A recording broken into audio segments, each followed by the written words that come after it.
Praise the Lord. 98ஆம் சங்கீதம். கர்த்தருக்கு புதுப்பாட்டை பாடுங்கள், அவர் அதிசயங்களை செய்திருக்கிறார். அவருடைய வலது கரமும் அவருடைய பரிசுத்த புயமும் இரட்சிப்பை உண்டாக்கினது. கர்த்தர் தமது இரட்சிப்பை பிரஸ்தாபமாக்கி தமது நீதியை ஜாதிகளுடைய கண்களுக்கு முன்பாக விளங்க பண்ணினார். அவர் இஸ்ரவேல் குடும்பத்துக்காக தமது கிருபையையும் உண்மையையும் நினைவு கூர்ந்தார். பூமியின் எல்லைகள் எல்லாம் நமது தேவனுடைய இரட்சிப்பை கண்டது. பூமியின் குடிகளை நீங்கள் எல்லாரும் கர்த்தரை நோக்கி ஆனந்தமாய் ஆர்ப்பரியுங்கள், முழக்கமிட்டு கம்பீரமாய் பாடுங்கள்.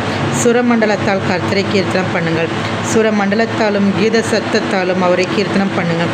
கர்த்தராகிய ராஜாவின் சமூகத்தில் பூர்கைகளாலும் எக்கால சத்தத்தாலும் ஆனந்தமாய் ஆர்ப்பரியுங்கள். சமுத்திரமும் அதன் நிறைவும் பூச்சக்கரமும் அதன் குடிகளும் முழங்குவதாகும். கர்த்தருக்கு முன்பாக ஆறுகள் கைகொட்டி பர்வதங்கள் ஏகமாய் கெம்பீரித்து பாடக்கடுவது. அவர் பூமியை நியாயம் தீர்க்க வருகிறார். பூலோகத்தை நீதியோடும் ஜனங்களை நிதானத்தோடும் நியாயம் தீர்ப்பார். ஆமேன்.